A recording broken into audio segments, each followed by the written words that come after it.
아버지, 아버지님 감사를 드립니다. 오늘도 저희들이 늦은 시각이지만 성경적인 집사 직분에 대해서 함께 나누기 위해서 이렇게 모였습니다. 주님께서 저희들 대학로 교회의 현재 상황을 누구보다 잘 아시고 또 일꾼들을 세우기 위해서 저희들이 한 마음이 되기 위해서 주님의 뜻들을 주님의 말씀을 통해서 나누고자 합니다. 주께서 지혜를 더해 주시고 무엇보다 성령님의 교통하심과 또 사랑이 하나 되면 그 강력한 끈으로 저희들을 묶어주시고 또 이 시간들을 유익하게 주님이 참 사용하여 주시기를 기도를 드립니다. 주님께 의탁을 드리었고 예수 그리스도의 이름으로 기도했습니다.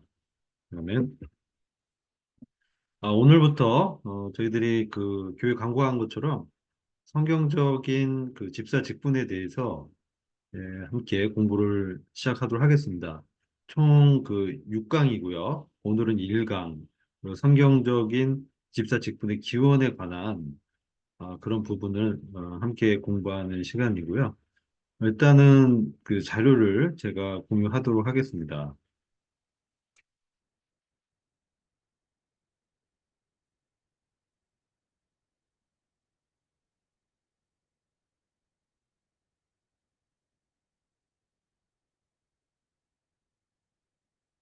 예, 지금 그 PPT 자료를 제가 띄웠는데요. 잘 보이시나요? 네, 보이시나요? 네, 잘 보입니다. 네, 네. 그 성경이 말하는 교회 직분, 특별히 집사직을 중심으로 말씀드리면 이 강의 자료는 여러 자료들을 통합해서 요약한 자료인데요. 주요 그 텍스트는 알렉산더 스트라코 형제님의 성경적 집사직에 관한 책을 주요 텍스트로 했습니다. 이 전도출판사에서 감행했고요. 그래서 이 강의 자료에서는 이 성경적인 기원과 역할, 집사직에 대한 그 기원과 역할, 또 그 자격, 또 현대 교회에서 어떻게 적용해야 되는가, 이런 부분들 중심으로 어, 내용을 다룰 거고요. 또그 장로와의 관계는 어떻고, 인격적인 영적인 자격, 또 오늘날 교회에서 성경적인 집사직의 회복이 정말 필요하다, 이런 내용을 함께 공유하고자 합니다. 먼저 일과인데요. 집사 직분의 기원과 배경에 대한 것입니다. 왜 이 직분이 필요한가? 이 강의 서론에 이런 질문을 던집니다. 이제 저도 공부하면서 제가 이제 잘못 알았던 것은 이 집사 직분은 사실 이제 당시 예루살렘 교회의 여러 불편 사항을 해결하기 위해서 시작됐거든요. 이게 사도행전 6장을 보시면 그 기원에 대해서 저희가 알 수가 있습니다. 그런데 저는 이게 인간적인 편의를 위해서, 문제 해결을 위해서 만들었다고 생각을 했어요. 그런데 공부하다 보니까 이것은 사실 신적인 기원을 가진다는 거죠. 그래서 그런 부분을 저희들이 좀 잘 알아야 될 필요가 있다 생각이 됩니다.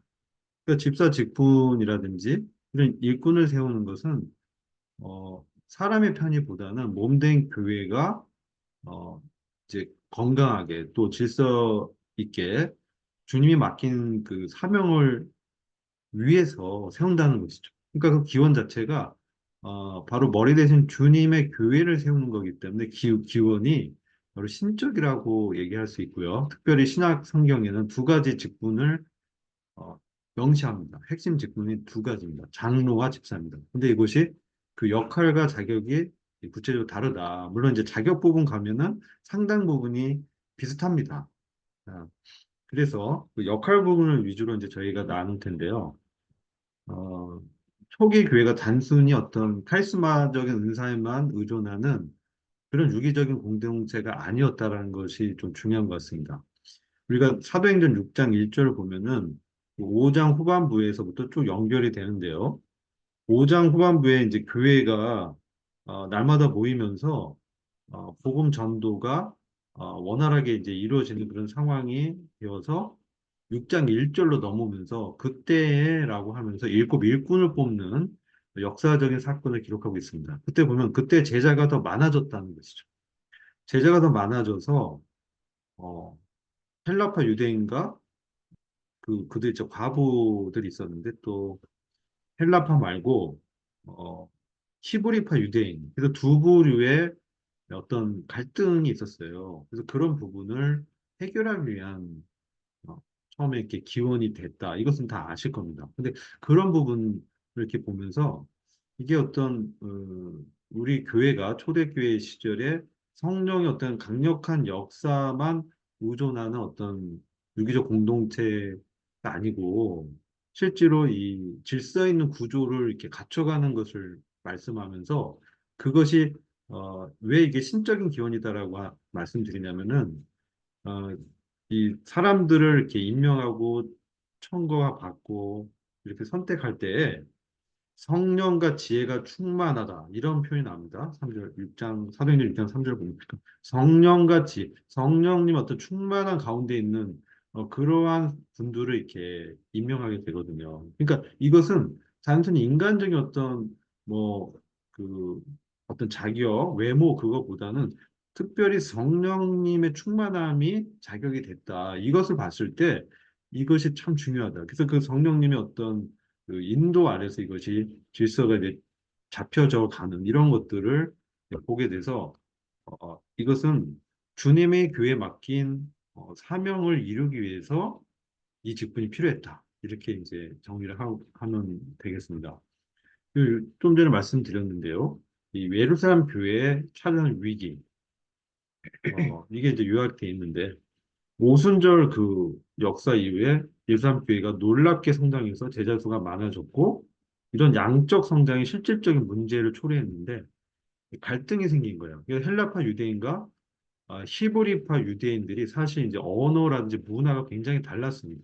근데 교회가 이제 복음을 전하면서 만나면서 정말 성령님의 그 역사가 강했고 하나님의 축복 가운데 사람이 이렇게 구원받고 많아졌는데 가장 이제 문제가 뭐냐면은 특별히 이 과부들에 있어서 매일의 구제를 이제 해야 됐었는데 그것에서 어떤 사람은 그 구제를 받고 어떤 분은 이제 빠지고 이렇게 소외되는 사람들이 나타나니까 특별히 히브리파 사람 중심으로 아마 교회가 음, 일들이 되어진 것 같아요. 그러니까 헬라파 유대인들이 즉 외국에서 이 이주에서 온 그래서 헬라어를 사용하는 유대인들이 본토 유대인들과 이게 섞여 있었는데 언어도 달랐다는 거예요. 그래서 본토 유대인들은 아람어를 주로 사용했다 이렇게 보고 헬라파 유대인 당연히 헬라어를 사용하다 보니까 의사소통에 문제가 있었고 그리고 이 갈등 구조가 특별히 이렇게 재물을 나누고 먹을 것을 나누고 이런 부분이 이제 발생하니까 얼마나 불편했겠어요. 이것은 사실 단순하게 행정적인 어떤 문제뿐만 아니라 그들의 어떤 그 문화적인 차이가 굉장히 컸다. 그게 굉장히 심각한 분쟁이었고 이것이 해결 안 되면은 교회가 이렇게 나눠질 수 있는 공동체가 분열될 수 있는 중대한 위기 사태였다는 것이죠. 그래서 이런 부분들을 어떻게 해결해야 되는가? 당연히 사도들이 고민을 했고 주님께 기도했겠죠. 그때 그들이 어떤 진단과 방법을 소개를 하고 있습니다. 이 위기에 직면했을 때 그들은 결단력 있게 행동했다. 거기서 주님이 주신 이 지혜로 그들이 이 문제를 해결하기 위해서 문제 본질이 뭐냐? 이것을 이제 진단해냈는데요. 그것은 이렇게 말씀하고 있어요. 사도행전 6장 2절 4절 보면 우리가 하나님의 말씀을 제쳐놓고 이 공개라는 거는 식탁 공사라고 이렇게 표현되지만 그 물질이라든지 이런 것도 나누는 일이었어요. 근데 이것을 이제 중요하지 않다는 것이 아니라 이것을 일삼는다. 일만 이제 너무 여기에 이제 에너지가 쏟아지고 시간이 이렇게 투입되니까 실제 영적인 필요에 있어서 이게 충족이 안 됐다는 것이죠. 그래서 기도하고 주님의 뜻을 구하고 교회가 더 어떤 방향으로 가야 되고 그런 영적인 부분, 특히 말씀도 이게 힘을 써야 되는데 이런 부분들이 워낙 그 구제 사역이 많았다 이렇게 볼 수가 있겠죠. 그래서 구제 사역이 많이 일어나는데 이게 이제 되게 중요한 일이죠. 그래서 그것을 이제 가난한 자를 돕고 그들의 어떤 필요를 알아보고 그럼 가서 만나고 그 사람들의 이야기도 듣고 실질적인 행정 처리도 해야 되고 이런 일들이 이제 실질적인 피로가 많이 일어나는데 그러다 보니까 본질적인 이 교회의 이 임무가 뭐냐면은 말씀을 복음을 전파하고 양육하고 그들을 세우게 한 기도하면서 이런 부분들이 이렇게 좀 중요성 부분에서 밀려나는. 그래서 당시 이제 여기선 목자라고 얘기하는데 사도들이 이런 부분들을 사도들도 같이 하다 보니까 어려움이 되니까 영적 피로가 채워지지 않으니까 당연히 마음의 불편사항이 해결되지 않고 주님 앞에서 이거 해결해야 되는데 기도하지 않으니까 육신적인 갈등이 더 이제 고조화되고 그러니까 이들이 정말 이것은 말씀과 기도 없이는 근본적으로 교회가 건강하게 성장할 수 없다. 그리고 이 외적인 어떤 그 시험들이 왔을 때 보호받을 수 없고 당시 이제 이게 완전히 초기 교회이기 때문에 아직 어떤 거짓 그 가르침들이 들어오진 않았지만 점점 이제 그런 것들도 들어올 수 있다. 여러 문화적인 차이, 생각의 차이, 그리고 당시 고린도 전서라든지 로마서라든지 이런 서신서 보면은 초기교회 이제 문제점들이 많이 있었어요. 근데 특별히 그 제사 음식을 취하냐 이런 부분들도 있었고 그래서 그것이 믿음이 연약하냐 또 강하냐 이런 문제 때문에 그걸 이제 사도 바울이 이렇게 서신서를 통해서 정리를 쭉 하고 교리를 세워가는 과정이 있었거든요. 굉장히 과도기였다 이거죠.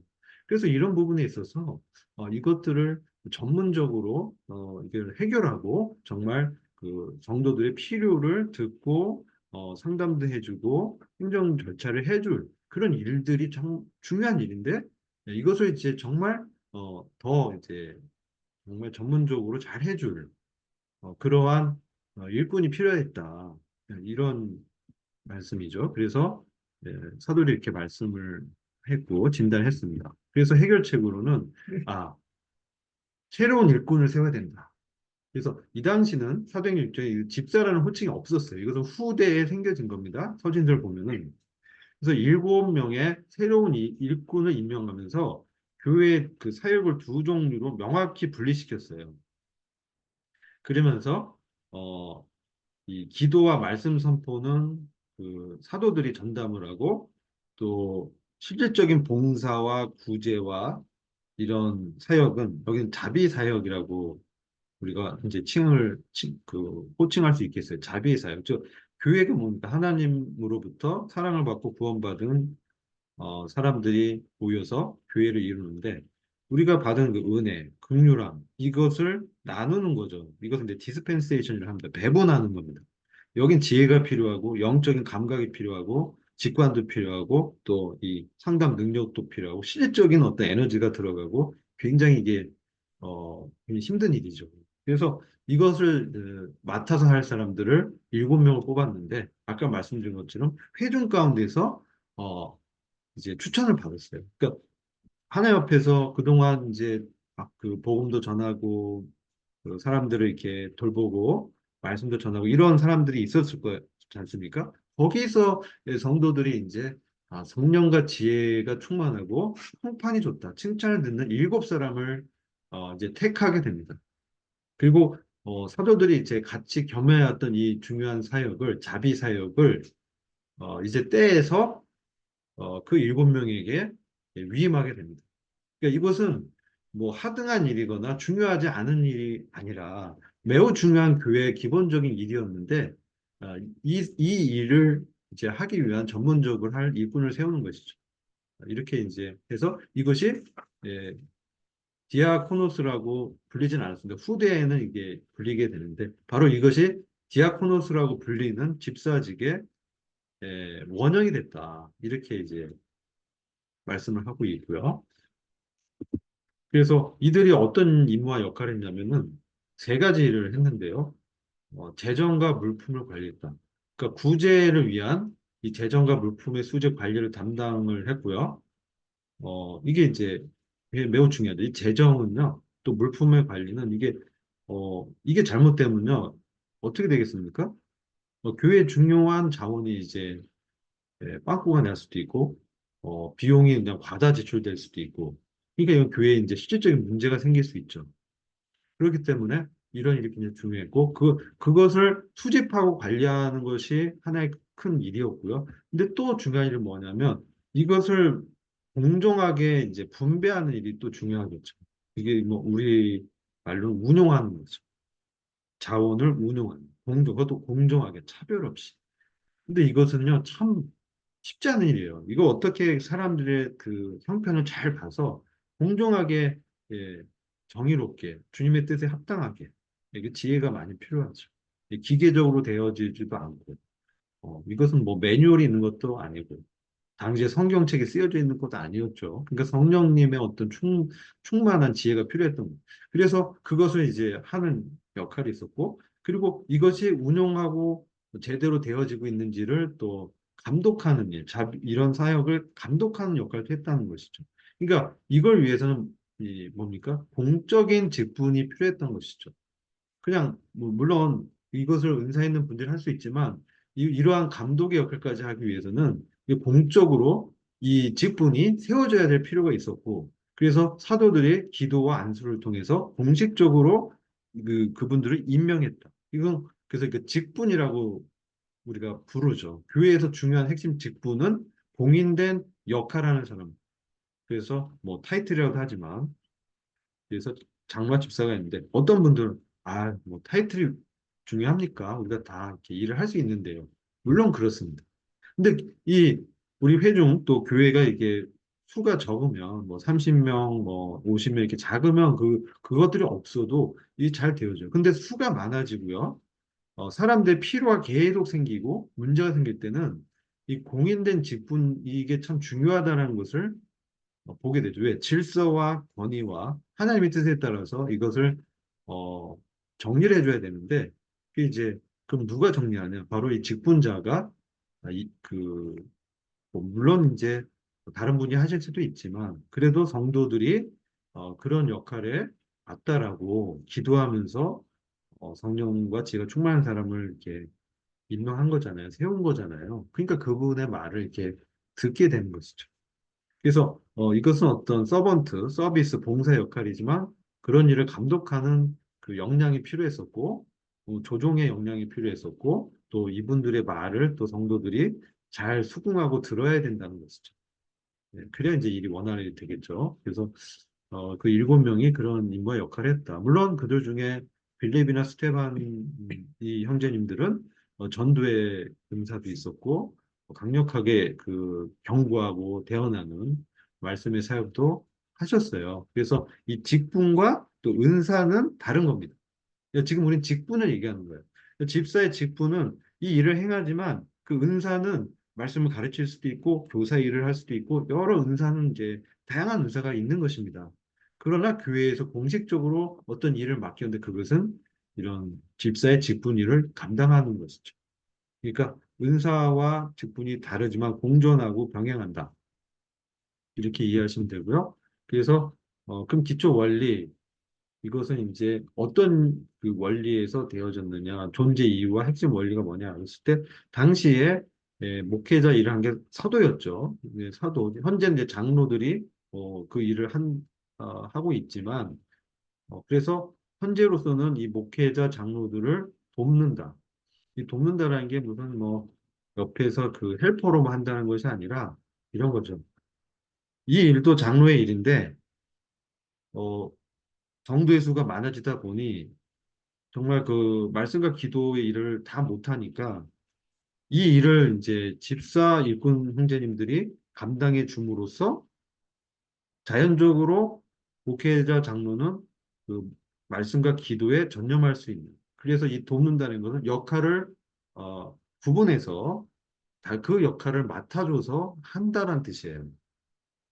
그래서 그런 의미의 에, 목회자 장로를 돕는 직분이다. 그리고 이것은 그의 근본적인 굉장히 그 당시 중요한 일이 소외되고 가난한 영혼들을 돌보는 자비 사역이었습니다. 이것을 효과적이고 공정하게 수행할 필요가 있죠. 그래서 이 직분이 이런 역할을 해줘야 됐었고 이것이 잘 되어질 때 장로의 직분과 집사의 직분이 균형 있게 잘 되어졌을 때 교회가 건강하게 세워진다는 것입니다. 그래서 이것이 잘 조화됐을 때 건강하고 또 분리되고 협력이 되고 분리되면서도 협력이 되는 것이죠. 이게 참 중요합니다. 그래서 그럼 협력은 어떻게 되겠냐 했을 때, 이 교회에서 맡아진 일을 이제 하면서도 서로 이제 그런 회의들도 하겠죠. 그러면서 서로의 그 필요, 또 말씀을 전할 때도 영혼들의 상태나 어려움 좀 더 알아야 되잖아요. 그러면 또 집사 형제님들이 그런 일들을 실제로 영혼들의 그 행정일을 하다 보면 실제 그 상황을 더 잘 알아요. 그래서 어, 집사 직분은 어떻게 보면 뒤에 보면은 자매님들 역할 상당히 어떤 포션을 두고 있더라고요. 나중에 그 과에서 왜냐면 그 구제일을 하고 신방도 하고 그 행정일을 하다 보면 자매님들과 같이 동행하는 그런 사역들이 많이 있어요. 물론 장로들도 하지만 지금 집사 직분 얘기 들으니까 그렇게 됐을 때 서로 어떤 협력하면서 영적인 피로를 나누면서 이렇게 됐을 때 교회가 내적으로 하나가 이렇게 유지될 수 있고 그렇게 돼야만 외적인 복음을 왕성하게 잘 전할 수 있는 결과를 낳게 된다. 이게 이제 말씀을 하고 있고요. 그래서 사도행전 6장 7절을 보면 이렇게 했을 때 하나님의 말씀이 점점 왕성하여 예루살렘에 있는 제자의 수가 더 심히 많아지고 허다한 유대 제사장의 무리도 이 말씀에 복종하게 됩니다. 그래서 이런 일들이 잘 분담돼서 교회가 주님의 사역을 협력해서 했을 때 오히려 복음의 증거가 더 효과적으로 나타나고 주님이 축복해 주시고 제사장들도 예, 복음을 듣고 회개하고 돌이키는 이런 역사들이 일어났다. 그리고 여기에서 이제 보면요. 이제 그 기원에 관한 그 통찰 이렇게 돼 있는데요.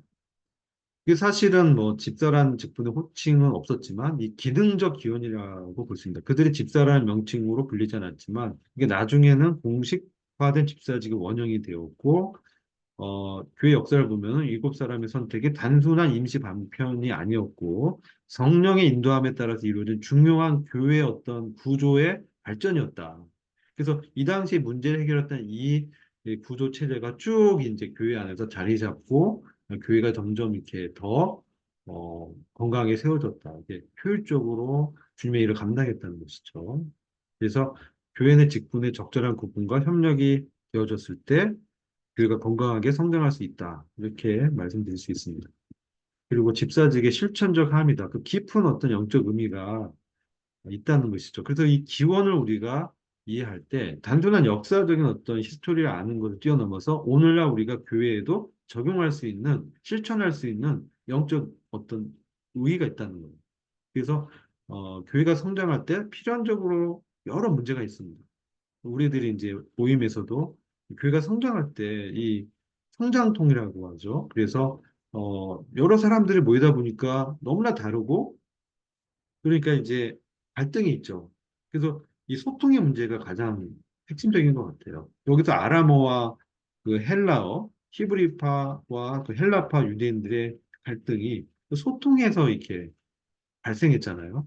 그래서 이런 필요를 소통을 통해서 교제를 통해서 나눠서 이렇게 분화해서 이 일을 나눠서 했을 때 또 협력을 했을 때 효과적으로 해결이 됐다.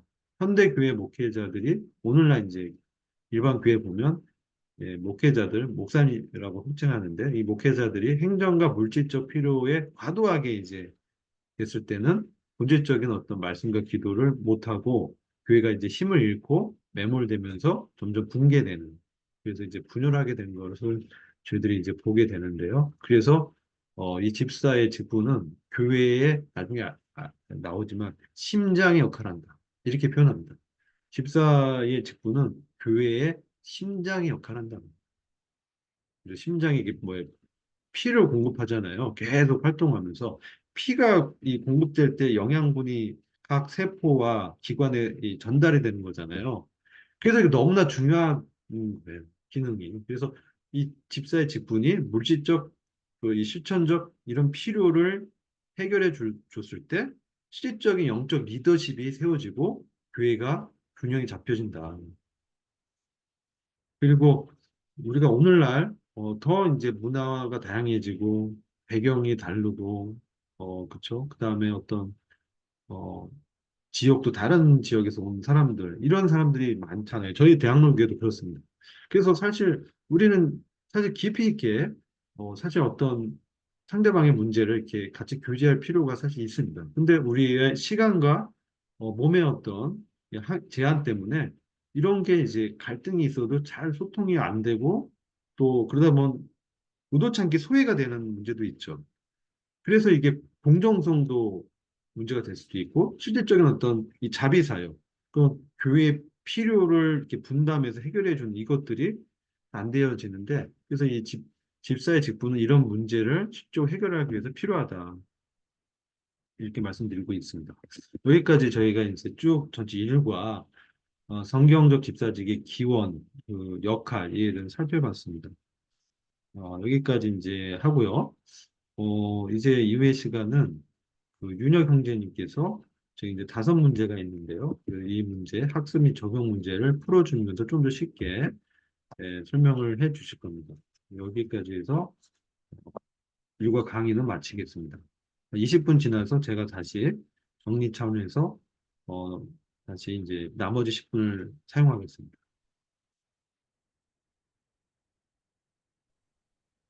예, 윤혁 형제님, 네, 예, 잠시만요.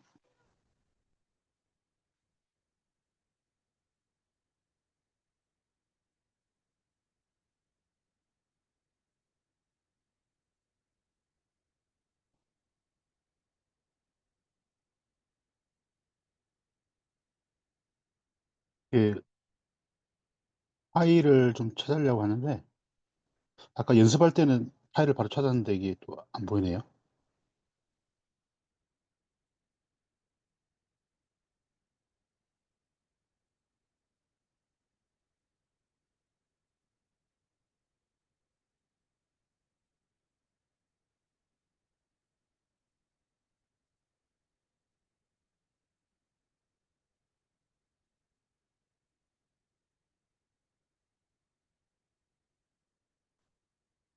아, 됐습니다.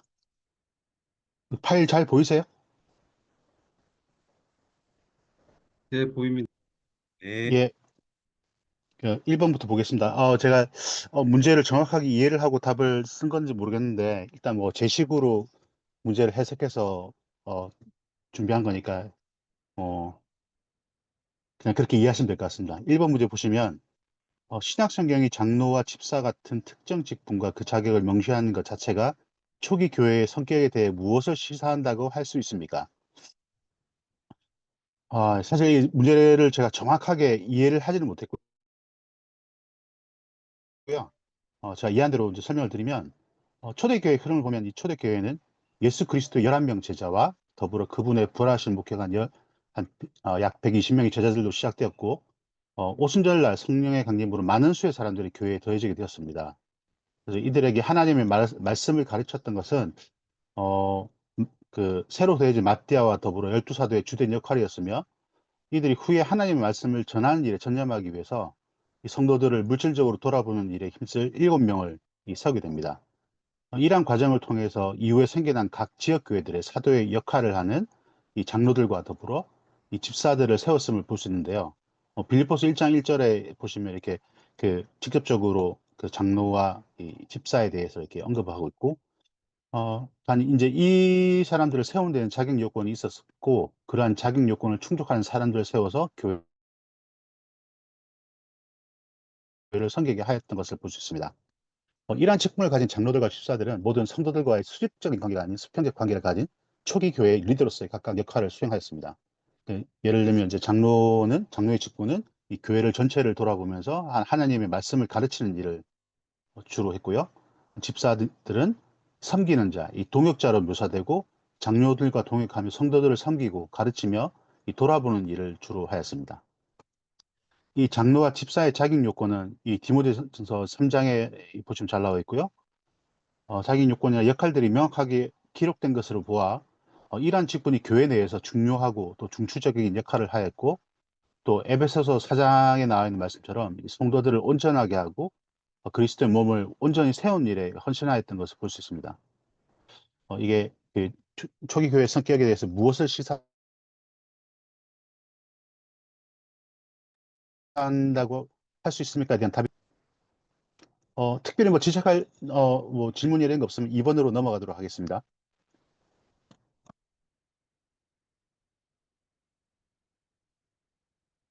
자, 이번 문제를 보시면 예루살렘 교회에서 발생한 갈등의 구체적인 내용과 그 근본 원인은 무엇이었습니까? 오늘날 우리 교회 안에서도 이와 유사한 갈등이 발생할 수 있다면 어떤 형태일지 이야기해 봅시다.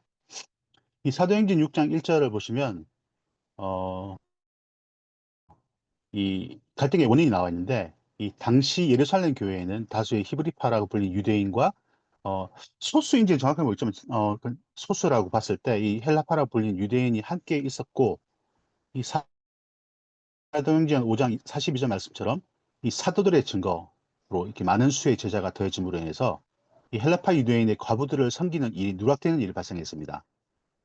그 원인은 이 제자의 수가 더해져서 12명의 사도가 말씀을 가르치고 또 그들의 필요까지 돌보는 일까지 하기에는 수가 너무 많아서 오로지 이 기도한 일과 말씀 사역에 온전히 힘을 쓰기에는 일손이 부족한 상황이었습니다. 유사한 갈등을 발생했다면 어떠한 형태일지 얘기해 봅시다. 이 내용을 제가 뭐 예를 여러 가지 쓰는데 제가 좀 최근에 생각을 좀 많이 하고 있는 부분을 이렇게 예로 들자면 이렇게 대학로 모임을 이제 예로 들어보겠습니다. 이 최근에 천국 오신 성도들이 늘면서 성도 수가 짧은 기간에 많이 늘게 되었고 여러 가지 다양한 소모임을 적극적으로 활용하여 각 성도들의 참여를 독려하고 있지만 여전히 소수의 성도들이 이러한 소모임들에 적극적으로 참여하지 못함으로 인해서 이 성도들 간의 교제가 줄어들거나 단절되어서 연합하지 못하고 또 교제권에서 멀어지거나 떠나는 경우가 발생하는 것을 종종 보게 됩니다. 그래서 또 이런 이 소외된 성도들이 스스로 이 케어를 받지 못한다는 생각이 오히려 더 교제권에서 멀어질 수 있는 상황이기도 합니다. 성도가 많아질수록 이에 맞는 시스템적인 사역이 적용되다 보니까 이 소수의 성도들이 이에 잘 적응하거나 연합하지 못하는 경우가 발생하고 이로 파생하는 다양한 문제가 있는데 이런 일들을 통해서 이 성도들 간의 연합의 갈등 요소가 되기도 하고 이 교회 내에서 다양한 분열의 씨앗이 될 수 있다는 것을 최근에 좀 생각을 많이 하고 있습니다.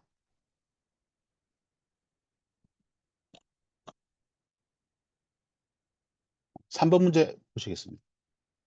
사도들이 하나님의 말씀을 제쳐놓고 공개를 일삼는 것이 마땅치 않다고 말한 이유는 무엇이며 이를 통해 교회 지도자의 가장 중요한 우선순위는 무엇임을 알 수 있습니까? 여기에 이제 공개라고 나와 있는데 또 다른 번역에는 접대라고 나와 있습니다. 이것을 문자적으로 해석을 하면 음식을 준다는 그런 의미가 있고요. 이게 이제 헬라어를 보니까 디아코니아라는 이런 단어인데 이게 그 디아코노소스 즉 영어로 하면 이 집사라는 단어에서 파생된 단어입니다. 그래서 뭐 문자적으로 해석하면 아까 뭐 말씀하신 것처럼 이그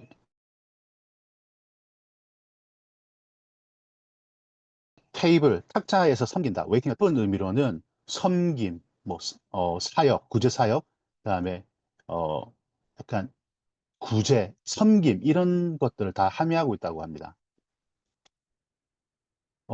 이 말씀을 보면 이 이유는 이런 공개라고 하는 이 섬김을 일삼는 일이 하나님의 말씀을 전하는 것을 제쳐놓는 것에 이유가 될 수 없다. 그러니까 그만큼 이 하나님의 말씀을 전하는 것이 중요하다 이렇게 여겼다고 볼 수 있고요. 그래서 이 사도들 다른 현재로서 따지면 뭐 교회 지도자라든지 리더라든지 오버시어, 장로 또는 감독이라고 표현되는 이런 사도들의 사역의 우선순위는 바로 하나님의 말씀을 전하는 것이었고 그것을 증거하고 증인으로서의 삶을 사는 것이 가장 중요한 우선순위였던 것을 볼 수 있습니다. 참고로 사도행전 1장 22절을 보시면 항상 우리와 함께 다니던 사람 중에 하나를 세워 우리와 더불어 예수께서 부활하심을 증언할 사람이 되게 하여야 하리라 하거늘. 여기 이제 마띠아를 세울 때 말씀인데 이 예수 그리스도의 부활을 경험하고 목격한 사람 사도들뿐만 아니라 오순절 이전 다락방에 모인 120명가량의 그리스도를 따르는 제자들도 있었지만 이런 이 열한 사도들이 중점적으로 또 주도적으로 그런 역할을 하였고요. 1장 25절에는 봉사와 및 사도의 직무를 대신할 자인지를 보이시옵소서. 그러니까 오순절 직전에 이 12사도의 한 자리를 채우기 위해 마띠아를 따로 세운 장면에서 이 사도들의 주요 역할은 예수 그리스도의 부활에 대한 증인으로서의 역할과 더불어 봉사하는 일이었음을 알 수 있습니다. 어, 그래서 여기서 보면 여기서 나오는 봉사라는 단어가 사도행전에 6장에 나오는 그 공개라는 단어와 동일한 헬라어로 기억되어 있음을 볼 수 있습니다. 성도들이 늘므로 인해서 이제 하나님의 말씀에 집중하기 위해서 이런 7명을 세우게 되는 모습들이 기록되어 있습니다. 4번 문제 보시겠습니다. 사도행전 6장에 나타난 7사람의 임명은 집사직의 기능적 기원으로 불립니다. 그들이 맡았던 구체적인 책임은 무엇이었으며 이것이 오늘날 집사의 역할에 대해 어떤 통찰을 줍니까? 뭐 성도님들 다 아시다시피 이 7이라는 숫자는 성경에서 이 완전한 것을 의미를 합니다. 또는 이제 충만함, 또 하나님의 완성된 질서를 상징한다고 하는데 이게 7이라는 단어가 그 히브리어로 쉐바라고 하는데 이게 그 맹세하다 또는 충만하다, 완전하다는 의미의 어원을 공유하는 그런 단어라고 합니다.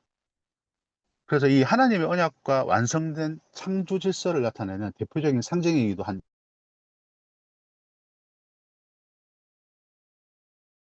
7명을 세웠다는 말은 질에 충만한 수의 집사들을 세웠다라는 의미로도 해석이 가능합니다.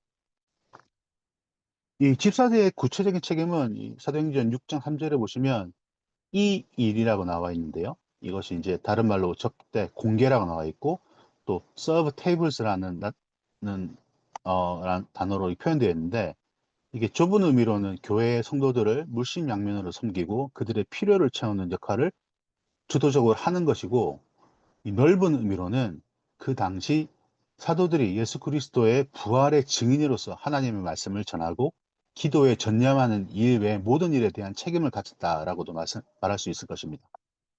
근데 아까 이제 박근혜 의원님 말씀하셨듯이 이게 직분적인 의미고 이런 직분을 가진 사람들이 각자의 또 그 은사대로 행한 것을 볼 수 있는데 그것이 이 스데반의 사역을 보면 스데반의 사역도 그런 어떤 그 섬기는 일에만 국한되잖아요. 그들 사역이 교회 안에서의 성도들을 섬기는 일에만 국한되지 않고 그리스도의 부활을 증거하고 또 복음을 전하고 가르치는 일을 역할도 했음을 볼 수가 있습니다. 사도행전 6장 7절 보시면 이 하나님의 말씀이 점점 왕성하여 예루살렘에 있는 제자의 수가 더 심히 많아지고 허다한 제사장의 무리도 이 도에 복종하니라. 저희가 이제 아까도 몇 번 말씀하셨지만 이 주목해야 될 것은 이렇게 그들의 역할을 구분하여서 각자의 사역에 집중하였을 때 하나님의 말씀이 더욱 왕성하여지고 이 제자의 수가 크게 더해지는 일이 일어나게 되었다는 것입니다.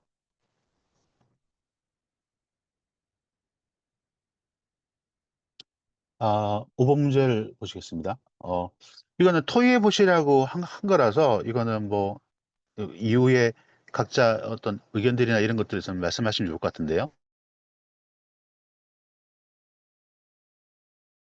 먼저 이게 진단 원칙 위임이라는 이 과정을 보시면 첫 번째 진단은 교회 내에서 이렇게 문제가 발생했다는 것을 인지하는 작업이 필요하다는 것을 필요합니다.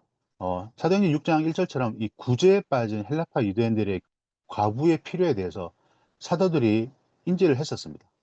이는 그들이 성도들의 필요에 민감하게 반응했다고도 받아들일 수 있는데 이러한 민감한 반응은 기본적으로 사도들이라고 칭하는 이 장로나 감독, 리더십에서 성도들을 돌아보고 섬기는 일에 앞서 있었음을 유추해 볼 수 있습니다. 그 다음에 이어지는 것이 원칙 제시인데 이 성도들을 돌아보는 일에 대한 민감한 반응과 그들을 더 충만하게 돌아볼 필요에도 불구하고 사도들은 이 하나님의 말, 그러니까 그리스도의 부활을 증거하는 그 일에 대한 확실한 우선순위가 있었습니다. 그래서 적당히 타협하기보다는 하나님의 말씀을 증거하는 것만큼 중요한 이 구제하는 일을 감당할 수 있는 단계로 나아갔던 것입니다. 다음에 위임하는 장면은 구제하는 일을 담당하는 임금명을 세우고 난 후에 사도들은 하나님의 말씀을 전하는 일에 전념하였습니다. 이 사도들이 구제의 일을 위해 세운 7명에 대해 어떠한 간섭이나 지시 등의 영향력을 행사했는지에 대한 기록은 없지만 이 사도 자신들은 이 사도행전 6장 4절 말씀처럼 우리는 오로지 기도하는 일과 말씀 사역에 힘쓰리라 하니처럼 말씀을 전하고 기도하는 일에 집중하였고 섬기는 일은 이 새로 세운 7명의 이 집사들에게 완전히 위임했던 것을 볼 수가 있습니다. 뭐 이것을 뭐 어떻게 적용해 볼 수 있을지는 뭐 이렇게 똑같이 적용하면 된다고 생각하는데, 여기에 대해서 뭐 더 다른 의견 있으신 분들은 이후에 의견을 내주시면 좋을 것 같습니다. 제가 준비한 것은 여기까지고요. 어, 이상으로 마치겠습니다. 네, 윤영 형제님 수고에 감사드리고요. 이렇게 잘 이렇게 정리해 주셔서 도움이 많이 됐습니다. 이제 남은 시간은 저희들이 그 질의응답이라든지 또 기도하는 시간이 되겠습니다.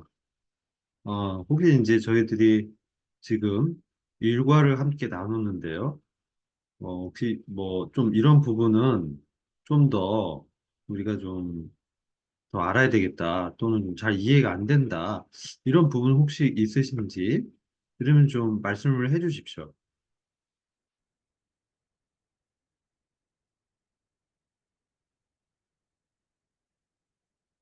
첫 시간이라 조금 서먹서먹하긴 한데 사실은 저희들이 좀 더 시간적인 또 장소적인 여유가 있었으면 사실은 이제 저희들 오후 시간에 좀 같이 하려고 했는데 저희들 요즘 뭐 아시다시피 여러 소그룹 활동이라든지 이런 그 이미 이렇게 예약된 일들이 많아서 특별히 이제 이 집사 직분에 대한 교육도 중요하기 때문에 밤중에 이게 한 시간을 떼서 저희들이 좀 하자 이렇게 말씀을 드려서 이제 실행하게 됐고요.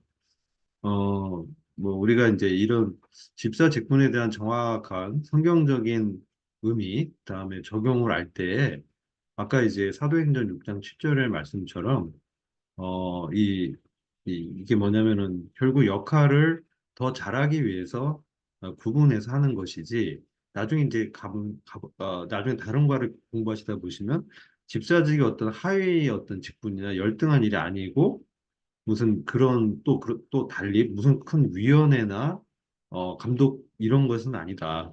그래서 장로들과 함께 초대 교회를 세워왔던 굉장히 중요한 일꾼이었고 오늘날에 와서 여러 교계에서 이런 직분에 대해서 여러 그 성경에서 말씀하고 있는 것과는 달리 다르게 이렇게 적용하는 것들 또 이해하고 있는 것들이 있습니다. 그래서 우리 교회에 이제 그 오신 성도님들도 과거에는 어떤 교파교회 또 어떤 장로교라든지 또 어, 감리교라든지 또 이렇게 다른 또 이렇게 오신 분들이 있잖아요. 그래서 우리가 갖고 있는 어떤 선 지식들이 있습니다. 근데 그것들을 성경에서는 어떻게 말하는지를 통해서 우리가 이 일에 대해서는 하나의 그 지식 또 분별 또 해석 적용 이것을 알아야 우리가 훨씬 더 갈등을 줄이고 주님의 뜻에 더 효율적으로 또 맞춰서 일을 해 나갈 수 있다는 의의가 있기 때문에 저희들이 공부를 하는 거거든요. 어, 저는 이제 이 직분과 은사의 구분이 되게 처음에 헷갈렸어요. 이제 이런 부분이 그래서 직분과 그 은사는 다르고 장로와 집사는 사실 은사는 아닙니다. 이거는 오피스입니다. 교회의 어떤 공적인 일을 수행하는 사람들이기 때문에 은사는 뭐냐면은 그딱 명시가 돼 있죠. 에베소서 4장이라든지 보시면 그 복음 전도자, 그다음에 교사, 그다음에 있죠? 목자, 교사, 그다음 뭐 사도와 예언, 선지자 이렇게 있습니다. 근데 사도, 선지자 이런 은사는 초대 교회가 이 기초가 세워졌 이후에는 잘 나타나지 않는다 이렇게 분별을 우리 모임에서는 하고 있고요. 물론 이제 다른 교파에서 보면은 뭐 이게 있다라고 여전히 이제 그 카리스메틱하게 여전히 똑같이 일어난다고 이제 보는 쪽이 오순절주의고요. 약간 이제 차이는 있습니다. 그렇지만 이렇게 은사와 직분은 완전히 다른 것이고 아까 말씀한 것처럼 스테반이라든지 빌립이라든지 이분들은 복음 전도자 말씀 대언하는 이러한 그 스피커의 역할을 했거든요. 근데 이것은 은사예요. 그러니까 이분들은 교회 내에서는 이런 구제의 일, 또 공개의 일을 했지만 외적으로 나가서는 전도의 일, 또 대언의 일, 이런 일을 하셨다는 것이죠. 그것이 이제 우리가 기록돼 있고 최초 순교자도 스데반 형제님이셨잖아요. 그래서 이런 것들을 잘 이해를 하시고 우리가 일을 해 나갈 때 훨씬 더 이제 갈등이 좀 적어지는 것들을 보게 됩니다. 그럼 이제 은사직분 중에도 좀 말씀을 드렸고요. 혹시 이제 문제를 풀거나 이게 언어가 조금 이제 어려워서 잘 이해가 안 되시는 분들도 있을 것 같아요. 그래서 그런 것들은 언제든지 좀 말씀해 주시면 보완을 할 수 있을 것 같습니다. 아까 이제 혁영재님께서 1번 문제가 조금 이제 예, 잘 이해했는지 잘 모르겠다. 그래서 저는 이제 이렇게 답을 생각했어요. 신약 성경이 특정 직분, 장로나 집사와 그 자격을 명시하는 것은 초기 교회가 완전히 그 비구조적이거나 유동적인 어떤 공동체가 아니라 성령의 인도 아래 질서 있는 구조를 가진 공동체였음을 보여주고 있다. 그래서 이는 교회의 통치나 가르침 봉사가 하나님의 계획 안에서 이루어졌으며 직분은 직분은 이런 은사가 질서 있게 표현되도록 하는 틀이었음을 보여준다. 이제 저는 이렇게 좀 생각을 했습니다. 그래서 우리가 이제 그 직분은 뭐냐? 직분은 그 장로와 집사직은 이런 각자의 역할을 하면서 결국은 성도들이 갖고 있는 이 은사를 질서 있게 잘 나타내 줄 수 있는 어떤 기틀을 교회적인 어떤 기틀이라는 거예요. 그래서 이게 성령님의 인도 아래서 질서 있는 구조를 갖고 있었다. 그래서 뭐 구조가 없다거나 완전히 뭐 유기체적이거나 이게 아니고요. 어떤 그 성령의 인도함에 따른 공동체인데 이 질서가 있었고 그것이 다 이제 교회 서신서 보면 다 명시가 돼 있다. 그래서 교회를 어떻게 질서 있게 통치 뭐 이렇게 얘기하지만 행정이죠. 행정을 어떻게 하는 교회 행정은 어떻게 하고 가르침은 어떻게 하고 그다음에 또 다른 봉사는 어떻게 하고 뭐 구제 사역은 어떻게 하고 이런 일들. 그러니까 결국은 그런 은사들이 하나님의 뜻에 따라서 어떻게 이루어지는지 이게 잘 나타나게 해줄 수 있는 어떤 틀을 만들어주는 것이 바로 이 직분의 역할이라는 거예요. 그래서 이 직분자들이 이 역할을 잘 해줘야 은사가 잘 드러나는 거예요. 그래서 효과 있게 이제 잘 되는 것이죠. 그래서 그런 관점이 이제 1번을 이렇게 냈던 어떤 의도였고요. 그렇게 좀 이해해 주시면 되겠습니다. 시간이 좀 많이 됐고요. 오늘은 좀 첫 번째 시간이라 약간 좀 서먹서먹하고 생소해서 어, 좀 이제 어색할 수도 있는데 아까 이제 5번 문제에서 저희들이 이제 실제로 그런 것들 교회 내에 어떤 문제가 있을 때 그 어떤 식으로 우리들이 처리해야 되냐. 그래서 먼저는 진단해야 된다.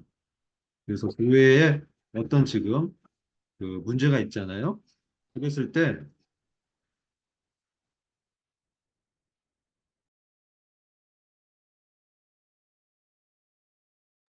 어떻게 이것을 이제 처리할 것이냐 이런 것들을 이제 볼 때 우리 이제 대학로교회가 겪는 문제가 뭐가 있냐.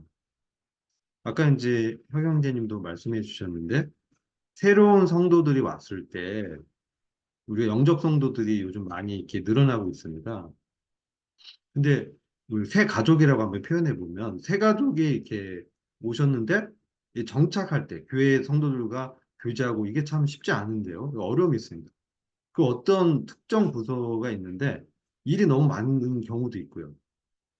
그럼 이게 왜 이런 문제가 있는지 그거를 이 진단하는 게 필요합니다. 이게 이제 보면 리더십에서 잘 진단하고 성도들과 소통해야 되겠죠. 그 다음에 두 번째는 뭐냐? 그거를 해결하기 위해서 원칙을 제시해야 된다. 그래서 교회가 포기해서는 안 될 핵심 어떤 원칙이 뭐냐?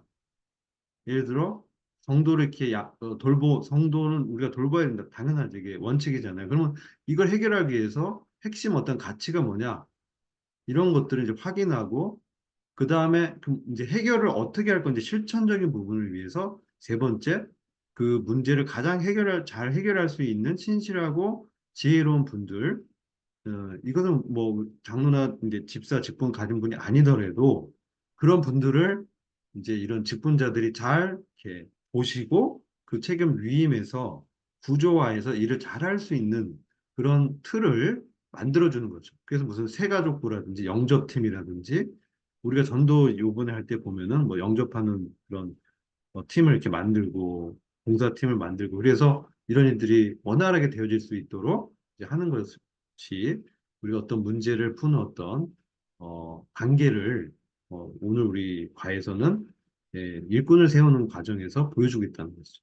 이런 것들이 잘 되어져야 리더십이 모든 일을 다 하는 게 아니고 할 수도 없습니다. 부족하고요. 그래서 대신에 성도님들이 은사대로 섬길 수 있도록 길을 열어주는 그런 역할을 우리가 이제 앞으로 잘 해야 된다. 그래서 우리가 이제 이것을 이제 육각까지 가면은 그런 틀이 좀 많이 잡힐 겁니다. 그럼 실제로 저희들이 다 마치면 이제 그 일꾼들을 실제 세우고 교회 앞에서 저 임명을 하고 이제 실질적인 일을 아마 시간적으로 한 8월 중에는 그것이 되어지리라 생각이 됩니다. 그래서 성도님들이 잘 기억해 주시고, 이제 나머지 이제 10시까지 시간은 몇 분 이제 형제님들께서 두세 분 정도 기도해 주시고, 어, 마침 기도는 그, 우리 김성인 형제님께서 마침 기도를 좀 해주시면 감사하겠습니다.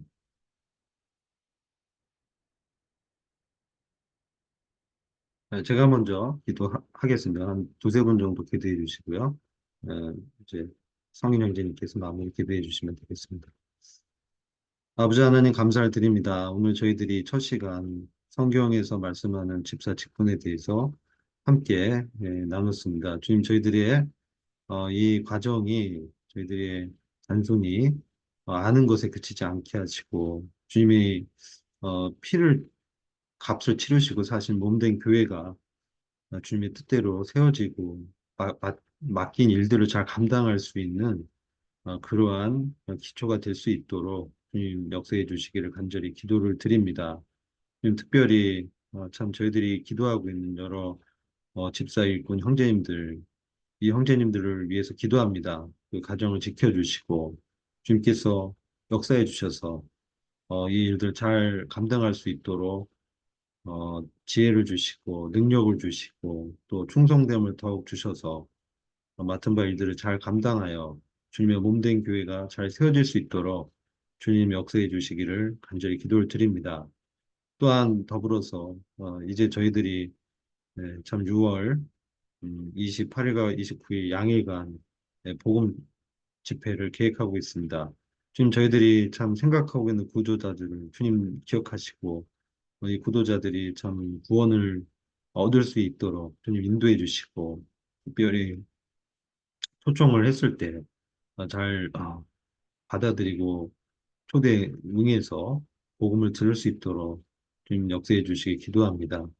주님께 참으로 감사를 드리었고 예수 그리스도의 귀하신 이름으로 기도했습니다. 아멘.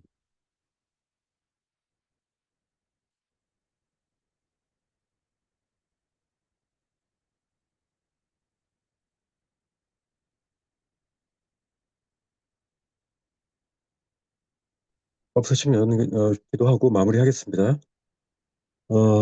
주님 감사합니다. 오늘 이 서울대학로 교회 가운데 참 주님께서 많은 또 일들을 맡기셨고 또 저희에게 여러 일꾼들이 필요한 것들을 지금 아십니다. 특별히 참 이 일들이 참 자원하는 심정으로 참 이 일들을 참 자원하게 하여 주시고 또 이게 참 주님의 그 영광스러운 면류관을 얻는 이런 일들이 집사뿐만 아니라 또 일꾼뿐만 아니라 우리 모든 성도님들이 참 주님의 그런 소명들을 다 받기를 원하는 마음이 있습니다. 하오나 저희가 이 직분적인 부분에 있어 좀 더 책임감 있게 우리가 이런 부분들을 감당하기를 원하는 마음이 있습니다. 주님께서 이번 이제 그 이 일꾼 집사 선발에 대한 또 이런 부분에 대한 성경적인 깊은 이해를 할 수 있는 그런 지식들을 또한 저희가 공유케 하여 주시고 또 생겨지는 여러 또 이 필요와 그런 문제들을 우리가 함께 공유하며 토론하며 이 시간이 참 유익한 시간 될 수 있도록 주님께서 선하게 인도해 주시기를 부탁드립니다.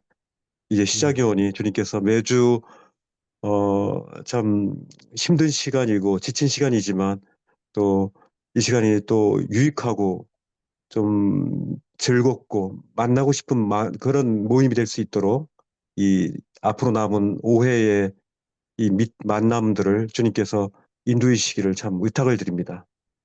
오늘 이렇게 늦은 시간까지 수고하시고 또 이렇게 참여해 주신 모든 형제자매들 한 주 동안 건강하게 주님과 동행하며 전 기쁨으로 이 길들을 갈 수 있도록 주님 선하게 축복하여 주옵소서. 감사드리옵고 우리 주 예수 그리스도 이름으로 감사하며 기도했습니다. 아멘. 아멘. 아멘.